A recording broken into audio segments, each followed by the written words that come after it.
Hey, it's Steve Cox. Welcome back to the Task-Based Flight Test Series here on Cleared Direct. And obviously, it's a very different format today. I'm TDY all summer here in Boise, Idaho, exploring the backcountry, scaring myself a little bit in the backcountry. Check out this video here. But really learning the Bogey, learning the backcountry, learning the community, and it's been so rewarding. But today it's a little bit breezy, so I wanted to jump back into the Task-Based Flight Test Series. And today we're talking all about longitudinal control and stability. But before we do that, I wanted to thank Continental Motors. They're going to be hosting the Bogey and myself in the Continental booth at Oshkosh AirVenture 2024. So come on out and join me, as well as follow me on Instagram, because I'm giving away 4 passes thanks to Continental to Oshkosh. So for details on all that, I'm going to be keeping you guys up to date and announcing all that on Instagram. So make sure you follow me. Okay, longitudinal control and stability was probably the most difficult aspect of flight test in this particular aircraft. I engaged with the designer of the aircraft, so this episode is going to be a bit long, but it's going to be rich with information. If you're not designing an aircraft, you're really only left with some pretty limited options to improve what I had, which was some objectionable flight characteristics in the pitch axis. Okay, we'll get into all the stuff, all the aerodynamic details, but the 4 things that I found that I could change, having not designed this and not being able to change the design, is one, I could change the friction in the elevator control system, right? The control rod. There's a jet passing by, I apologize here. But the second thing is you can actually adjust the angle of incidence of the wing. I'll run some B-roll and show you how to do that. And then the third thing is you can adjust the angle of incidence of the horizontal stabilizer. And then the last thing is you can actually, adjust the center of gravity. You could put weight in the tail or up front. So with those 4 things, one of those things really helped me out. Stay tuned to the debrief, and we'll talk a lot about how that really helped me out, and maybe some of you guys as well. So, all right, enough blabbing. Let's get airborne. Let's go. Experimental 223 Charlie Delta. I'm planning on doing some flight test maneuvers about this position. I'll stay out of your class, Charlie. Over 223 Charlie Delta. Maneuvering to the west is better. Just off your left-hand side, you might be able to see him right now at your 10 o'clock and 7 miles northeast on the 737 descending through 9,000. That's the arrival corridor for the Zulu approach. Okay, you bet. Yep, familiar, and I will maneuver this position and west and maintain this frequency. Okay, so I've got to maintain approach over Sigma Bravo 6,400. the volume a little bit, so I apologize. I hate talking over the radio. So a couple of fun aircraft updates. You can see I finally put in whatever we're calling them, the B pillars or the closeouts back there to cover up those wires, so it looks a little bit better. We also have light. Got a specific fuse just for this circuit, since really there's only one circuit breaker in this whole airplane right there. I've got the autopilot hooked up and dialed in, so that is so much fun. I'm flying hands off right now, which actually really helps for flight test. I wish I did this earlier. But some objectionable things that I've got going on with the aircraft are, I'm gonna turn to the west like we told her. I'm not happy with the engine cooling, so I think 2 things I'm going to do. I'm going to fabricate, or have my friend Jeff help me from Aerosport Products fabricate. What it is a half circle at the bottom of the forward side of the firewall to help smooth out that air to exit, as well as increase the size of my trip lip on the bottom side of the cowling to increase the vacuum and help suck that air out. I found in the backcountry there's times when I'm having to level off and do a cooling cycle before kind of continuing to climb up, and that's me lightweight at the cool portion of the day, so not happy with that, so we need to definitely make some changes. That's the Bogey updates, and I'm so excited to really ring things out over the next couple weeks before heading out to Oshkosh with my son. Should be an epic adventure. We're going to talk about all things longitudinal today. We're starting with longitudinal control. We're not going to do any of these, but I will talk to it real quick, because longitudinal control just ensures that usually in low speed you have enough pitch authority, right, to flare the aircraft and with flaps down and all those things. So go through those test cards. Again, I am working off of the EAA Flight Test Manual Test Card Book version 1.1, and this is test card 5. So you're going to get into a landing configuration, and then quickly extend or retract flaps to the test position, transition to indicated power and speed, do not retrim, record data and comments, and you know, you do first notch slow to approach speed, and then second notch slow to approach speed, and then full extension slow to approach speed with quickly extending the flaps, and then quickly retracting it, doing the same thing. And just noting the pitch force, roll force, and yaw force. Okay, that's it. And if you have issues there, you need to potentially look at center of gravity and incidence of the horizontal stabilizer. But moving on, we're going to get into the meat and potatoes of today's video, which is the longitudinal static and dynamic stability. And those are two separate cards. So starting with the longitudinal static stability, that is test card 14. In most simplest terms, testing the static longitudinal stability is making sure that the airplane feels like an airplane. Okay, when you slow down without trimming it, it should require more backstick pressure. When you speed up, it should require less backstick pressure. And in flight test, that's called a stable slope. In the FARs, in the structural and stability design characteristics, which we'll go to in the debrief, it actually gives you numbers of pounds, etc. In my first test, it did not perform like that. And the first indication that I had that it wouldn't perform like that is that the aircraft required 0 trim. All right, that's not a good thing. It sounds great. Oh, it doesn't require any trim. Awesome. No. You want trim. You want to have to be able to trim that to get that stable slope. So let's talk about how to set up this test. Well, a normal takeoff climb to at least 5K AGL. We're a little bit lower than that because this airplane is pretty wrung out. We're going to configure airplane as indicated on the test card, trim for hands-off flight at the desired speed, and then get into a pull test and then a push test. All right, let's talk speeds. We're not going to do the VY flaps at takeoff. We're not going to do that. What we're going to do today to demonstrate this is power is required for speed at VH minus 30. VH is the maximum speed you can achieve safely at maximum continuous power. Okay, for me, I've calculated that to be about 80 knots, probably a little bit higher than that, but we're going to do it at 80 knots. And then the third test you want to do is do it at approach speed with approach power and flaps full. Okay. And you want to do this at 3 separate center of gravities. Heavy forward, then light aft, and then heavy aft. I classify this risk as fairly low, especially if you do it in order of that CG of heavy forward first. Then as you get more aft, heavy aft, that gets into, I'd say, the medium risk category. In the Air Force, between engagements or between flight tests, we do an ops check. So you're going to probably hear me say ops check because I just verbalize it. I'm usually flying with a wingman and commanding him to, hey, do an ops check, give me your gas. And we're checking all those things, checking the gas, checking everything's in the green, scanning to make sure for airspace and traffic is good to go.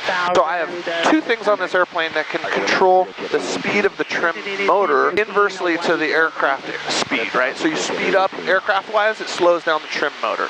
Okay, it should make sense.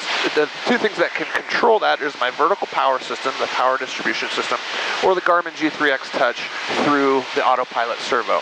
I opted to do it through the Garmin system, so that is what it is set up. I believe my numbers are about 55 knots. It's at full speed and below, right? So approach speed and below, you want full trim authority. And then max speed, where it slows to its lowest speed of the trim motor is about 100 knots. Obviously, I fly well above 100 knots, but that's where it slows down to its minimum speed, which I think I've set it to about 20% of maximum. So, and then it's just a curve or a straight line between those 2 airspeeds. So it gradually slows down the trim as you start speeding up and vice versa. So that really helped me out, is slowing down the trim, because you could overshoot it like a big dog if you don't slow down your trim with this Ray Allen trim motor.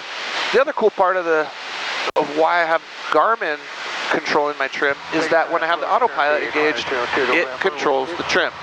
So I'm just controlling the throttle right now. I'm controlling I'm in heading mode, so I'm just rotating my heading bug, and it's turning me to the right.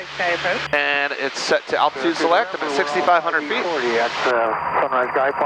And I'm just fine-tuning the power to get to 80 knots. And then once I disconnect the autopilot, it should be trimmed out. Okay, now we're at trimmed out at 80. What we're going to do is from this trim position, we're not going to touch the trim of the throttle. We're going to pull knots and then stabilize in 10 knot increments until reaching a speed 30 knots slower. So we're at 80, we're going to pull and stabilize at 70, pull and stabilize at 60, pull and stabilize at 50, and we're going to note if it increases backstick pressure required to hold those airspeeds. That's all we're doing, noting the stable slope. Afterwards, we're going to slowly release the pull to 0 and allow the airplane to return to that trimmed airspeed, and note that. And then we're going to note variation from the original trim speed in the comments block. So here we go. We're going to disconnect the autopilot. 6 approach over 6 Bravo, numbers on factor. And we're trimmed up. We got 78, about 79 knots, 2100 RPMs, about good for that. And here we go. Let's pull for 70. November, enter left downwind, runway 28 left. Stabilize at 70. 1 kilo November. And if you're recording yourself doing this, it's always a good idea to verbalize the time that you start the test. I started it at 10, 14, and 00 seconds. And just a slight amount of aft stick pressure required to hold 70 knots. Okay, we're going to increase to 60, increase backstick pressure to hold and stabilize at 60. Okay. A little bit of more backstick pressure required at 60, but just going to maintain 8,000 and fly heading 130. pretty good and stable, and it's a nice firm stick in my hand, so to say. And then now we're going to go ahead and decrease to 50. Follow the Cirrus and to the left downwind. A little bit of right rudders required here,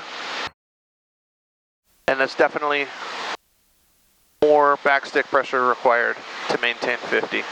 How much? I don't know. In the actual test world, they will actually put a fish scale on the stick and test that to get some good hard data. So we're noticing favorable static longitudinal stability characteristics. November contact. Now remember, the last step is to go ahead and release the control stick. You can bump the stick if you got a heavy wing, left and right, laterally. 18-1. But we're seeing what airspeed at this current trim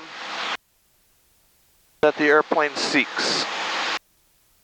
Okay, it's wanting to increase, which is good because we last trimmed it for 80 knots. Definitely not diving and aggressively seeking 80 knots. 61. Oh, and it's decreasing from there. So it sought out about, sought out about 60 knots. Is that bad? I struggled for a while to figure out why doesn't it go and get 80 knots? What's going on?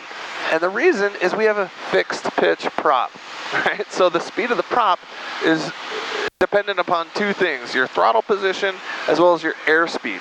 Whereas a constant speed prop, you know, it's dependent upon essentially your blue lever, the pitch of the prop at higher RPMs or at higher manifold pressures. So lower manifold pressures, then of course the throttle takes over. But what that means is that once you're slowed down like we are now, the engine is producing less power because it's at a less RPM. I didn't touch the throttle, right? If I adjusted the throttle to keep up with the same horsepower and manage the same horsepower as we were at 80 knots, then potentially you'd see it seek out 80. We're going to go ahead and terminate this. Okay, we're all set up for the push test. We're at 80 knots, stabilized, trimmed out, cleared airspace, got plenty of airspace below us. Smooth day, right? If it's a bumpy day, you're going to be probably above your VMA or your VA, your maneuvering airspeed, at which point a bump of turbulence could over-G your aircraft. So just be careful of that. That's a threat. So everything is stabilized. Fights on, fights on. Here we go with the push test. There's 90. Fixed pitch prop. It's a ground adjustable, but for today's purposes, we'll just call it a fixed pitch prop. That's going to generate more power and want to accelerate you more. So that could contribute to some negative, 90 knots, go to 100, negative stability characteristics. Okay, there's 100 knots.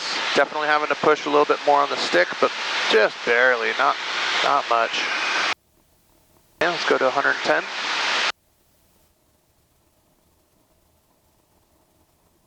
A little bit of left rudder required here. Okay.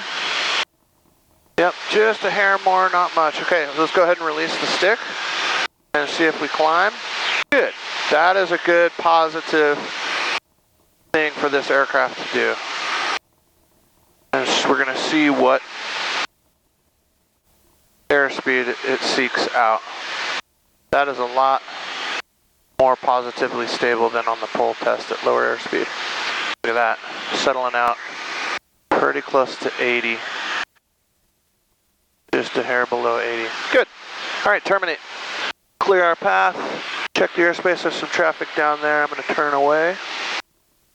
Good. So hopefully that was a good demonstration of the push and pull test. Remember, you should be doing it in those 3 center of gravity configurations, as well as the 3 airspeed and flap settings. And once you get those results, what can you change? We'll talk about that in the debrief. So let's move on to the dynamic stability test, which is test card 17. Again, 3 test configurations: heavy forward, light aft, then heavy aft. Possible emergencies: loss of control, inadvertent stall. I'll add channelized attention. So the objective of the longitudinal dynamic stability is very similar. So in this case, the difference between dynamic and static is the static test, right? We're just testing for that stable slope and it's performing like a typical aircraft should. And then the dynamic one is you're actually testing for phugoid, right? You're going to see if you're going to disturb the aircraft in the pitch axis, longitudinal axis, and see if it acts as an aircraft in a dynamic way, which is to say it has a good phugoid response.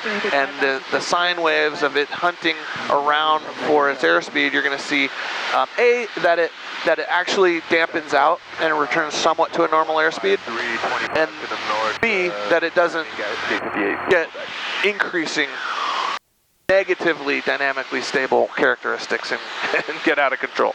So watch for that. If you start getting anything negative, just terminate that test, make some adjustments on the ground, and then go try it a different day. The different airspeeds that we're going to be doing this are VH minus 30 with flaps up, level flight, and then you're going to do it again, level flight, approach speed with flaps up, and then finally you're going to do it in level flight, approach speed, flaps full.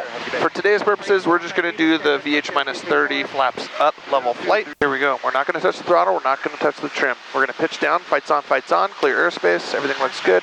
We're going to pitch down for 20 knots over. Ascot 6209. And there's 100 knots. We're going to stabilize at 100 knots. Note the increase in horsepower because our engine is spinning faster. Okay, I'm going to go ahead and release. Only touching the stick for keeping the wings level. And that's an initially very good response, right? It obviously pitched up and it's decreasing airspeed. It appears that it is seeking something similar to what we had it trimmed for, 80 knots, a little over 83, but the initial reaction is really what you want to focus on. And if it was opposite direction, if it wanted to continue downhill, terminate that test and fix it on the ground and attempt it maybe with a different CG or all those other things we talked about that you can do. All right, it's stabilized at about 85 knots. The other thing we're paying attention to is how many of those dynamic or phugoid curves that it took to stabilize. In my case, gosh, just like one and a half. November 223 Charlie Delta, traffic at your 1 to 2 o'clock, 8 miles northeast bound, and E75 Lima descending on that arrival we talked about earlier through 13,000. Thanks, turning back westbound, 3 Charlie Delta.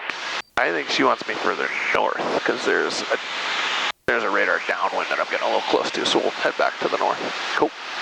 All right, we'll terminate that. So that worked out really well. And something to note is that the test cards only have you do it in the push, in the increasing airspeed way. I like to do this in as many ways I can glean data from. So what we're going to do is we're going to do it in the pull test, if you will. Remember, the push and pull tests were specifically for the static longitudinal stability, but this is a dynamic, and it really only had you do an increase airspeed or a push test. So we're going to do it the same way in a pull test. We're setting it up for 80. Doing an ops check, checking for traffic, checking for airspace, everything looks good. Trimming it out. Delta 2889. Setting the throttle, everything looks nice and stable. Here we go, fights on, fights on. Delta 2808. Dynamic, longitudinal stability test pull, looking for 60 knots. Time is 10:37 and 19:20:21. Looking for 60. Stabilizing at 60. Keeping the ball centered. Checking for traffic, not getting channelized attention. That's nice and stable. And release the stick. Again, only bumping the stick for wings level. That's a good initial response. It wants to pitch over and seek out a higher airspeed. Not as high as 80, it went to 69 and wants to climb a little bit again. So it's climbing just a hair. Delta 2808, turn right heading 360. And you can say we're pretty much stabilized at about 2808. November 6, Echo, turn left. 68. So again, that's positive stability. Did it seek out the exact same airspeed? No, because of fixed pitch. Our engine is producing less power. All right, terminate that test. Awesome. All right, last up is a test that's really not in the test cards, but I highly recommend doing it because it will give you a lot of insight as to how your aircraft performs when you disturb the aircraft in the power aspect, right? So we're stabilized at about 68 and a half, we'll get to 70, and then we're gonna do two tests. We're gonna advance the throttle, see what happens to the pitch, and then we're gonna do a test where we pull the throttle aft. And in high wing, I haven't flown a high wing in a long time, up until the Bogey, so I was reminded of my good old days in the 152 that that high wings with a high CG as well as a downwash effect really like to pitch up with increased power. So let's go ahead and demonstrate that. Lights on, full throttle, and look at that. Without touching pitch or throttle after it's full throttle, and it really likes to pitch up to the point of if you're not counteracting it, you're approaching a good 40% decrease in airspeed. 2808, contact. Okay, and it'll do a phugoid curve in the climbing axis, and it's seeking out probably a good 58 knots or so. I think I'd call that stabilized at about 58 after having trimmed for 70 and going full throttle. Cool, terminate. Ops check. We're going to start this test at a slightly lower airspeed because I don't want to get going too fast. So let's call it 60 knots. Actually, I take that back. Let's go faster because if you pull the throttle from 60, it's not a big, big disturbance, if you will. Okay, we're about 71 knots, nice and stabilized. Fights on, pull the throttle. Just touching the stick only as necessary to keep the wings level. Initial pitch down 10, 11 degrees. 14 degrees, velocity vector coming back up nicely though. Excess airspeed. Okay, there's a phugoid top, now going lower.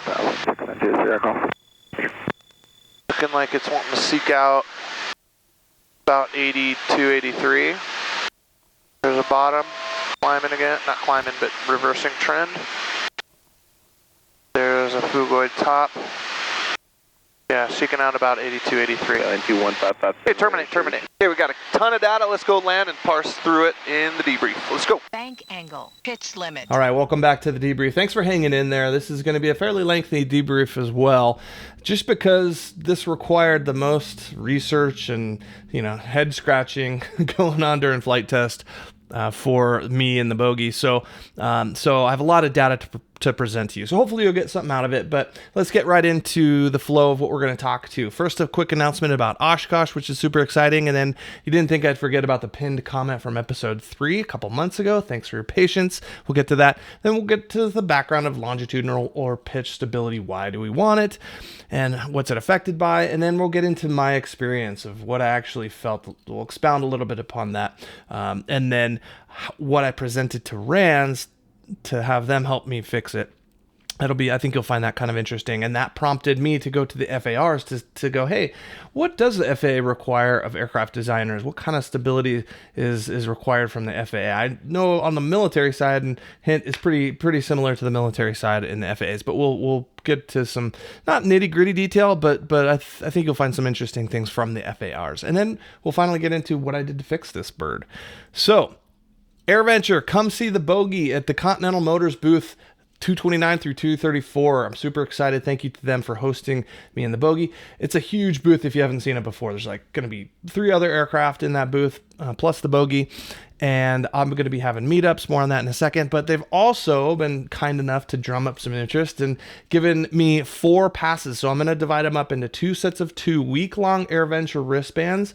And if you want to get your hands on those, then you got to follow me on Clear Direct Resources for all the details on Instagram. So there's the handle. The link will be in the description of this video. That's what it looks like. And then I'll also be announcing the meetups on Instagram. So make sure you're subscribed to that. So anyway, that's super exciting. Moving on. The pinned comment from episode 3, which was flaps and the pitot-static system, comes from Corbin S. Chad 1. Thank you for the comment. A small leak in the pitot system could cause the drift or an oversized pitot drain hole. It could be also be a placement issue with the static port, which I think you might be onto something with that. Now, if you hold an altitude with GPS and try different speeds at the same GPS altitude, you could at least get a rough idea on the function of the static port. Maybe even try taping the pitot drain hole and see what happens. Thanks for bringing us with. So yeah, that's something I haven't delved into, is testing the static system. And some friends of mine that are opening up an avionics shop locally in Bend, it's my Bonanza mechanic, they said that they can do some pitot-static leak tests. So I think I'm going to bring it over to them and continue to run that down because still no developments on that. Other aircraft developments, I did fix the idle since I filmed the previous portion of this video. So that is a joy to fly now with idle under control. Still having heating issues, or cooling issues, I should say. My reaction to this comment is absolutely, I agree with all that stuff. The drain on the pitot tube itself, I'm not sure which are drain holes and which are AOA holes. So I think what he's getting at is the drain hole on the static port. So yeah, I'll look into that. So thanks again for the comments. Keep them coming. Again, I'll pin the comment that brings the most conversation or most interesting or funny on this video. We'll talk about it on the next. Not to insult your intelligence, but I think it's just smart to kind of discuss what static and dynamic stability is. So it's, how something is going to react, how it's going to change after you disturb it from a point of equilibrium, right? So in the first example, you've got a CG that's, inside of the base there, and it's got positive stability. Second one, it's got neutral stability, and then the right one, yeah, it's pretty easily tipped over with the CG up with a very small base. All right, and then now, if you take a look down below with the ball, rolling, it's going to come back to a state of equilibrium where it started from. That's static stability. If it doesn't return back to where it started from, but really doesn't exacerbate, then that's neutral. And then of course, negative, it's going to roll off. Okay. Now, how that looks kind of on a chart, there's a damped oscillation or converging vectors, and then undamped is more neutrally stable, and then divergent oscillation is going to be more negatively stable. Now, phugoid. So this is what you want to see. Maybe not that many iterations, but this is a damped or convergent curve coming back to a state of equilibrium, right, close to where it started from. It started as divergence. Obviously these could divert, but they also could go off into a vector going, this way or this way, right? And those could still be positive. And if you recall, when I added the power and the aircraft pitched up, there was a phugoid going uphill. It wasn't this level one, but it was going uphill. So you could get those as well. Downwash. We talked a lot about this airborne, but this is just kind of a demonstration or a graphic that shows you how the downwash affects the tail and thus the pitch moment or coefficient of pitch and inertia. And then another depiction of normal and reduced downwash. And then more nerdy stuff, coefficient of pitch moment. I'm just blitzing through these. I don't want to get too much into this. This is pretty interesting because this is kind of a depiction of the main wing just slightly forward of the CG, and then the horizontal stabilizer well aft of the CG, or if you're a canard configuration, just reverse them. But this kind of gives you a depiction of how things relate to each other. And then if you disturb them or increase speed or change the angle of attack, of how that could affect, right? There's an example of right, when you increase the AOA, the tail also increases, but potentially, increases by more than the wing. And so it has maybe a down moment. So good depiction of there. I'll let you, if you want to pause it and look more into both the first one and the second one, it's pretty illuminating. Okay, remember, this is the first time I'd flown a high-wing aircraft in a really long time, and it was just a good reminder that CG height really affects lateral stability, especially with high wing, with all that fuel up there. Your vertical CG is pretty high, and therefore it's pretty similar to the top graphic right there. Right, the Bonanza is going to be a little bit more like this when when you add thrust, the nose actually might push down a little bit, but it's not really that egregious in the Bonanza, but it's very apparent in the Rans S21. So to bring you a little bit more up to speed, not from today's mission, because I got things a little bit more dialed in, but back in flight test, the first indication was that I looked back at when I finally got the aircraft up to a semblance of a cruise airspeed. I looked back and I wanted to take notice of what the elevator was doing, what the deflection was at cruise speed. And first thing I noticed was that the counterbalances were up, elevator was down. I wasn't having to hold it forward, mind you. Trim kind of takes care of that. More on that in a second. But no kidding, the elevator was deflected down to maintain a cruise attitude. So the next thing I noticed, as I hit on this a couple times, was that minimal pitch trim was required throughout the airspeed envelope. And again, that's not a good thing because it's a little bit disorienting, in fact, because you're like, gosh, this kind of needs trim, but kind of doesn't. Which way would I go when it's that small of an adjustment? It's just a little bit disorienting. So that was the other cue that something wasn't quite right. And then finally, once I got into the stability tests, I noticed neutral to ever so slightly positive longitudinal stability, both in the static and the dynamic realms. I'm not going to read through this entire thing. I'll just hit on the highlights here, but this is, no kidding, Randy Schlitter, the designer of this airplane and CEO of Rans Aircraft, responded to me in bold. So I sent him this question, and it's essentially telling him what I just told you. And here's what he said. He said, "We set the incidence to begin dive recovery between 130 and 135 miles per hour, which is typically the lowest setting. You can set it to a higher speed if desired, which will increase slightly cruise speed at 75% power." I think that's probably because your elevator deflection isn't happening there.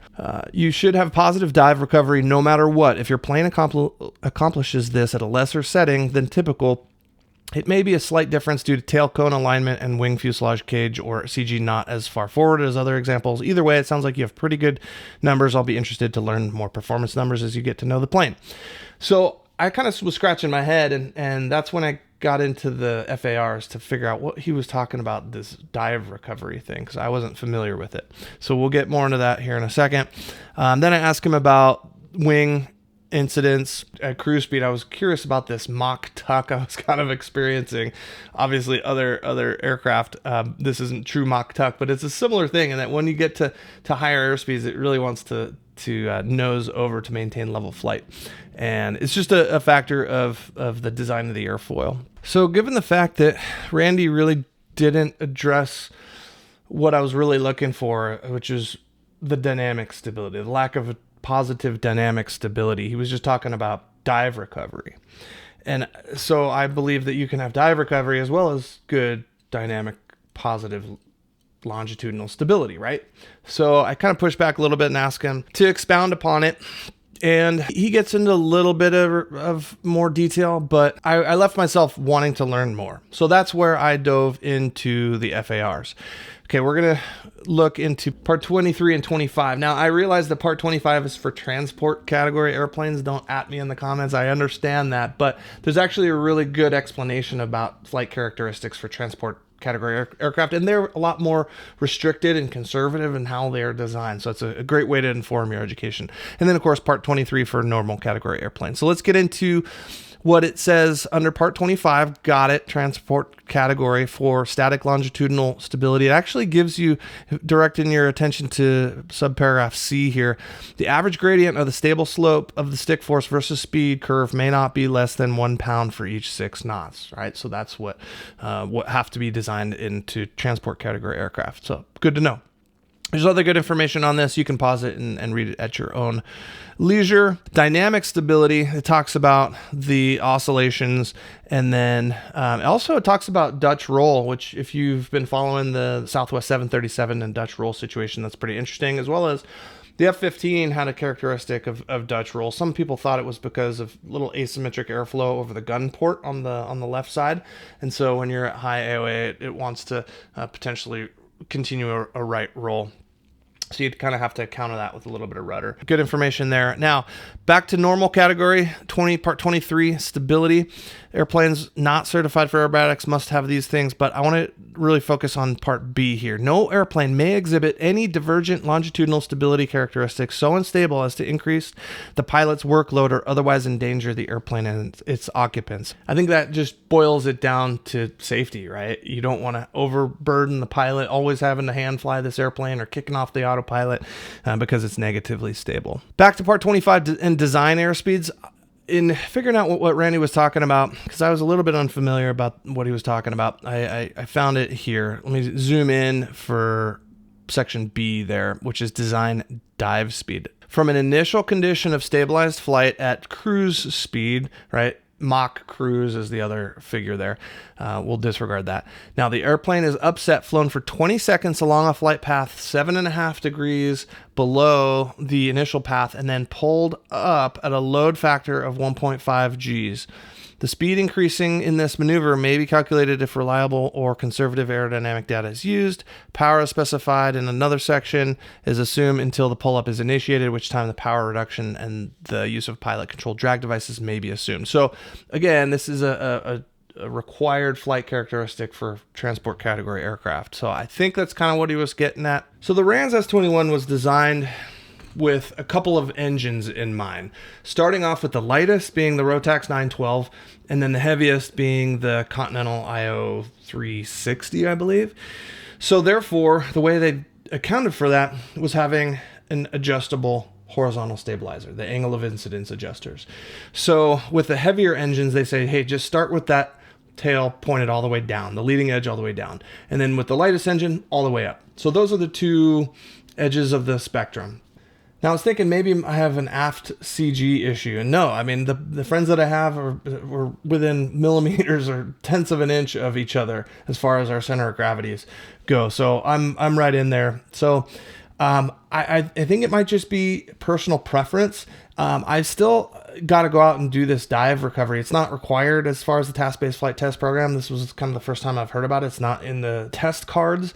So I'd like to go out there and do it. So maybe I'll do a follow-up to this video. But I'd be curious, and Randy, sing out in the comments if you've done a lot of these dynamic and static longitudinal stability tests. I feel like they have and should, but I'm still wondering why I'm getting a different result. And the only thing I can come up with is just personal preference. I'm pretty anal when it comes to wanting a positively stable aircraft in the longitudinal axis. So personal preference is what I think it comes down to. Let me know in the comments if you think if it's anything different. So what the heck can I do to fix this, right? If I was the designer, I could change the design, but I'm left to what I said up top. The 4 things were to limit the aft CG or constrain the center of gravity, reduce the elevator control rod friction, lower the wing angle of incidence, or raise the horizontal stabilizer angle of incidence. I'm left with pretty much those 4 things. So what did I actually do? You guys, I actually raised the leading edge of the horizontal stabilizer, changed the angle of incidence a little bit higher. Okay, the benefits of that: it improves longitudinal stability. I've demonstrated that both statically and dynamically. It spreads out the trim requirement over the airspeed envelope. right? If the airspeed requirement was like this, it kind of spreads it out over the entire envelope. It streamlines the elevator at cruise. Now, the only drawback I can kind of come up with, and I haven't experienced this firsthand, but just theoretically speaking, it'll reduce the pitch up authority at slow speed, right? So I'm raising the whole stabilizer itself and therefore reducing that. So, but again, I haven't experienced that. Flying a whole bunch in the backcountry, I got plenty of pitch authority at slow speed. And then finally, I also added airspeed dependent pitch trim motor speed. I already talked about that airborne, right? So as the airspeed increases, I slow down the pitch trim motor. So that allows me to fine tune that pitch because it still doesn't require a ton of trim throughout the envelope. In fact, if this is how much trim I have available to me, I'm only using maybe a third of it or so of the entire pitch trim deflection. Okay, guys, so what's next? Episode 5, we're going to get into both kinds of stalls, so unaccelerated as well as accelerated stalls. Obviously, we got Oshkosh coming up, so I wouldn't look for the next episode for a month or so. Apologies.